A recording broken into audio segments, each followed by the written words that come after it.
ये भट्टियाँ हैं, के अंदर लकड़ी और कोयला भर के इसके अंदर बड़े बड़े कड़ाहों के अंदर तेल और पानी उबालते थे। सिंह को, जय सिंह के छोटे भाई विजय सिंह को यहाँ पे कैद किया गया था। 2 हॉर्स राइडर एक साथ 2 घोड़ों पे बैठ के पूरी फोर्ट की वॉल के ऊपर पेट्रोलिंग कर सकते। डबल झंडा यहाँ पे जब ये लगता है जब राजा जयपुर में होते हैं, अगर जयपुर से बाहर चले जाते हैं तो सिंगल झंडा रहता है, एक हटा देते हैं, लेकिन दोनों झंडे बराबर नहीं होते। एक बड़ा उसके ऊपर एक क्वार्टर होता है।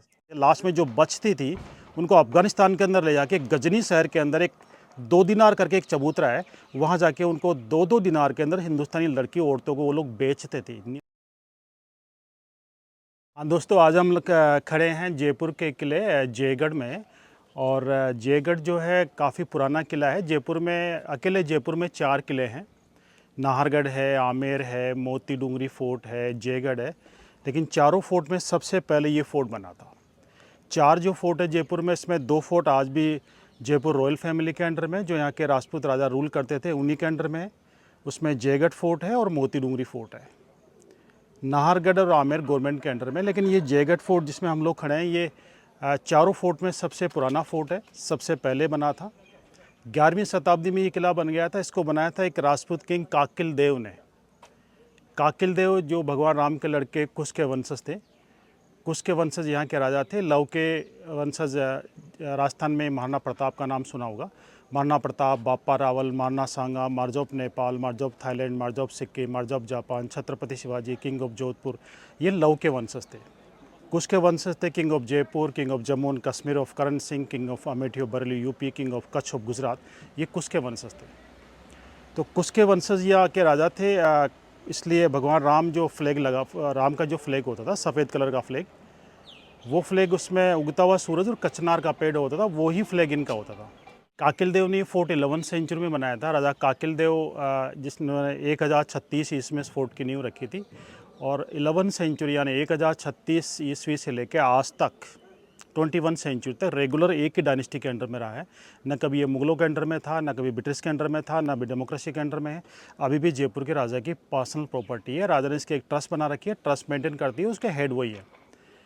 700 साल तक लगातार यहाँ के राजाओं का जो फ्लैग था वो सफ़ेद कलर का होता था, जो भगवान राम का होता था। लेकिन 400 साल पहले यानी 16वीं शताब्दी में महाराजा मानसिंह यहाँ के राजा थे। राजा काकिल देव के ही वंशज थे। मानसिंह 16वीं शताब्दी में थे, अकबर के कमांड ऑफ चीफ भी थे और यहाँ के राजा भी थे। और राजा मानसिंह ने अफगानिस्तान पर अटैक किया था। उस समय अफगानिस्तान 5 टुकड़ों में डिवाइड था, काबुल, कंधार, बलख, गजनी और तजाक। काफ़ी खूंखार कबीले थे। मानसिंह की ताकत से भयभीत होकर अकबर ने मानसिंह को कमज़ोर करने या मरवाने के लिए अफगानिस्तान पे अटैक करने का आदेश किया था, ताकि मानसिंह अगर ख़त्म हो जाता तो उसको चुनौती देने वाला कोई नहीं बचेगा। ये अफगानिस्तान विजय की याद है, ये विक्ट्री ऑफ अफगानिस्तान है। अच्छा, ये वाला झंडा ये वाला झंडा, इस झंडे के अंदर 3 नहीं 5 कलर, ये पचरंगा झंडा, ये अफगानिस्तान की विजय की याद दिलाता है। और यहाँ पे डबल झंडे जब ये होते हैं जब राजा जयपुर में होते हैं। अच्छा। ये फोर्ट आज भी राजा के अंडर में, इसलिए राजा का झंडा लगता है, पचरंगा झंडा लगता है। डबल झंडा यहाँ पे जब ये लगता है जब राजा जयपुर में होते हैं, अगर जयपुर से बाहर चले जाते हैं तो सिंगल झंडा रहता है, एक हटा देते हैं, लेकिन दोनों झंडे बराबर नहीं होते। एक बड़ा उसके ऊपर एक क्वार्टर होता है। अच्छा। सवा झंडा होता है, बिग एंड क्वार्टर। सवा झंडा इसलिए लगाते हैं कि यहाँ के राजा जय सिंह को औरंगजेब ने यह टाइटल दिया था कि अगर मैं हिंदुस्तान का शेर हूँ तो जय सिंह मेरे से ऊपर, वो सवा शेर है। ये आराम से नहीं दिया था। जय सिंह ने औरंगजेब को घुटने पे ला दिया था, उसको रोने पे मजबूर कर दिया था, उसकी ये हालत कर दी थी।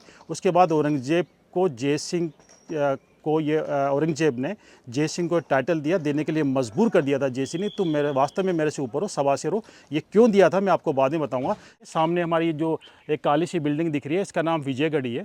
विजयगढ़ी ये कोई विजय का गढ़ नहीं था, लेकिन राजा जय सिंह जिन्होंने जयपुर शहर बनाया था, सवाई जय सिंह सेकंड, उनके छोटे भाई का नाम विजय सिंह था। और विजय सिंह ने बहुत बड़ी गलती की थी, राज परिवार के लिए बड़ी गलती की थी और राज परिवार की इज्जत दांव पे लगाने की कोशिश की थी। तो महाराजा जय सिंह ने अपने छोटे भाई को ही इस जेल में बंद कर दिया था।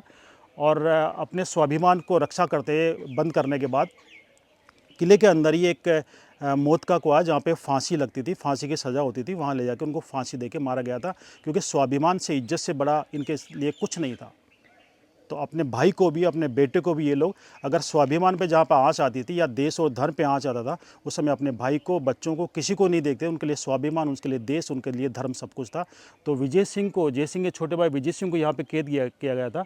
इसलिए इस जेल का नाम, ये जेल थी पहले, इस जेल का नाम विजयगढ़ी रखा गया बाद में, वैसे जेल थी पहले। ये सामने जो टूटी फूटी ये बुर्ज नज़र आ रही है, उस उधर से रास्ता भी है। जयगढ़ फोर्ट में दुनिया की सबसे बड़ी तोप जय बाण है, और उससे छोटी तोप अगर जयगढ़ में है उसका नाम है बजरंग बाण। बजरंग बाण तोप को एक जगह से दूसरी जगह ले जा सकते थे, लेकिन जय बाण को नहीं ले जा सकते थे, क्योंकि जय बाण दुनिया की सबसे बड़ी तोप है। 50 टन उसका वजन है, 50,000 किलो उसका वजन है। उसको एक एक पार्ट ले जाके सबसे ऊंची जगह पे असेंबल किया था। लेकिन सेकंड बिगेस्ट तोप जो जय बाण है उसको 32 बैलों से खींच के चढ़ा के बुर्ज के ऊपर चढ़ाते थे, और वो 360 डिग्री पे घूम सकती थी, चारों तरफ घुमा के दूर दूर तक फायर करके दुश्मन के आने वाली सेना को रोक सकते थे उससे। इसलिए बजरंग बाण का ये स्टैंड है। अच्छा, ये वाला बुर्ज, ये बजरंग वाला जो बुर्ज है, ये बजरंग बाण जो तोप है उसका स्टैंड है। ऊपर रखते थे ताकि दीवार से गोले टकराए नहीं, ऊपर होने की वजह से चारों तरफ 360 डिग्री पे घुमा के चारों तरफ दूर दूर तक फायर कर सकें। और ये जो बगल में दिख रहे हैं, ये दिख रहा है जैसे कुएं जैसे कुछ है, कुआं होगा, लेकिन ये कुएं नहीं है, ये भट्टियाँ हैं।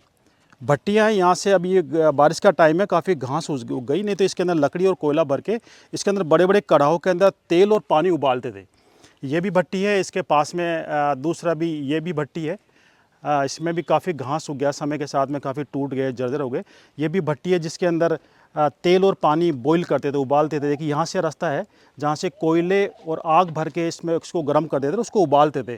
तेल और पानी को उबालते क्यों थे कि किले में जितनी भी दीवारें हैं उसमें कुछ होल ऐसे हैं जो गर्म पानी और तेल और तेज़ाब डाल के दुश्मन को चढ़ने से रोकने के लिए। वो होल कैसे होते थे मैं नज़दीक से बताता हूँ आपको।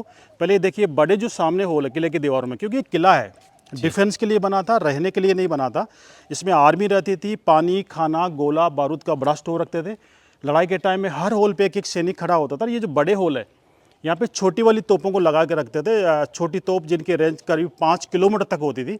अगर दुश्मन की सेना आ रही है, देखो यहाँ से सामने आमेर की वॉल दिखाई दे रही है, सामने लेक आमेर महल के सामने वाला जो माउंटा लेक है वो दिखाई दे रहा है, और आगे तक पहाड़ के बाद भी काफ़ी प्लेन जगह दिखाई दे रही है। अगर वहाँ तक भी दुश्मन की सेना आ रही है तो यहाँ से आराम से वो देख सकते थे, यहाँ से तोपों से फायर करके दुश्मन को आती हुई सेना को रोक सकते थे, उनको काफ़ी मार सकते थे। नज़दीक आने के बाद यहाँ पे गेट होते थे जो मैं आगे दिखाऊंगा, वो बंद करके ये जो छोटे वाले होल है यहाँ से बंदूक और तीरों से निशाना लगाते थे। ये एकदम सेफ थे। इनकी डिज़ाइन ऐसी बनी है, बाहर से काफ़ी नैरो है, अंदर वाइड है, और 8 डिग्री एंगल पे डाउन है। तो यहाँ से अगर तीर या बंदूक से निशाना लगाते, क्योंकि बंदूक पहले नहीं होती थी, 400 साल पहले मुगल आने से पहले बंदूक नहीं थी यहाँ पे, तो उस समय इनमें से तीर चलाते थे। तीर कस कहलाते हैं। अंदर से बाहर निशाना लगाना और तीर चलाना एकदम ईजी है, लेकिन बाहर से अंदर दिखता नहीं है। तो ये दुश्मन को आराम से मार सकते थे, लेकिन दुश्मन इनको देख भी नहीं सकता था। और ये देखिए ये भी इस काम के लिए, तीर बंदूक के लिए। और दुश्मन अगर नज़दीक आता है तो मैंने आपको बता दिया, पानी और तेल गर्म करते थे, उबालते थे, वो गर्म पानी और तेल यहाँ से डालते थे। ये नीचे वाले होल है, उबलता हुआ पानी, तेल और तेज़ाब डालने के लिए, ताकि दुश्मन किले की दीवार पर चढ़ने की कोशिश करे या दीवार को तोड़ने की, तो एकदम उबलता हुआ पानी, तेल और तेज़ाब डाल के उनको जला डालते थे। और ये गोल बुर्ज इसलिए बना देता कि दीवार के पास में अगर दुश्मन खड़ा है, एकदम सीधी दीवार आ रही है, फिर बुर्ज है, फिर सीधी दीवार है, बीच में फिर बुर्ज मिलेगी। ये बुर्ज इसलिए बना देते ताकि दुश्मन अगर दीवार के पास में खड़ा है, साइड से उसको शूट किया जा सके। खुद सेफ रहेंगे, खुद नहीं देखेंगे, लेकिन दुश्मन को आराम से सेफ उसको उड़ा देंगे, शूट कर देंगे। यही वजह है कि कई बड़े अटैक हुए यहाँ पे। 11वीं शताब्दी से लेकर आज तक यहाँ पे असंख्य अटैक हो चुके हैं, लेकिन ये किला अजय रहा है, इसको कोई जीत नहीं सका है। लगातार 1000 साल तक 41 पीढ़ी हो गई, एक ही वंश ने रेगुलर रूल किया, और आज भी ये फोर्ट जयपुर रॉयल फैमिली के अंडर में, जयपुर राज परिवार के अंडर में है, उनके द्वारा मेंटेन होता है। फोर्ट की जो मेन अट्रैक्शन है, दुनिया की सबसे बड़ी तोप जो जय बाण हम देखने जा रहे हैं। हाँ देखिए, किले की जहाँ पे हम लोग चल रहे हैं, ये किले की दीवार है। अंदर से आपको 10-15 फुट लग रहा है, लेकिन अगर बाहर की तरफ देखेंगे यहाँ से इस होल में से, तो आपको 50 से 70 फुट गहराई दिखाई देगी। 50 से 70 फुट, यानी बाहर की तरफ से ये दीवार 70 फुट हाइट पे हम लोग खड़े हैं अभी। और इतनी सॉलिड, इतनी मजबूत दीवार है कि यहाँ पे 1000 साल हो गए, बारिश भी होती है, ओपन दीवार है, लेकिन एक बूंद पानी नहीं जाता अंदर। और यहाँ पे उस समय पेट्रोलिंग करते थे, हॉर्स राइडर भी करते थे और सैनिक भी यहाँ पे चलते थे। 2 हॉर्स राइडर एक साथ 2 घोड़ों पे बैठ के पूरी फोर्ट की वॉल के ऊपर पेट्रोलिंग कर सकते थे, इतनी चौड़ी दीवार है। और इस पार्ट में जो सैनिक रहते थे, यहाँ पे काफ़ी गोडाउन भी है, बारूद के गोदाम, जो मैं पास में दिखाऊंगा। ये उनका रेस्ट रूम है, इसको नाथावतों का डेरा बोलते हैं। नाथावत जो कछावा वंश के 12 शाखाएँ, उसमें नाथावत होते हैं। नाथावत, राजावत, शेखावत, नरुका, खंगारोत, कल्याणोत, इस तरह से 12 शाखाएँ होती है। तो इनके पास जो सामंत थे उसमें नाथावत भी होते थे, कल्याणोत भी होते थे, राजावत भी होते थे, शेखावत भी होते थे, तो उनकी नाथावतों का डेरा था यहाँ पे। इस पार्ट के अंदर नाथावतों का की जिम्मेदारी थी इस पार्ट की सुरक्षा करना। जब तेज़ बारिश होती थी या धूप तेज़ होती थी तो बारिश और धूप से बचने के लिए कुछ समय के लिए सैनिक यहाँ पे आके सुस्ता सकते थे, रेस्ट कर सकते थे, उनके लिए नाथावतों का डेरा है ये।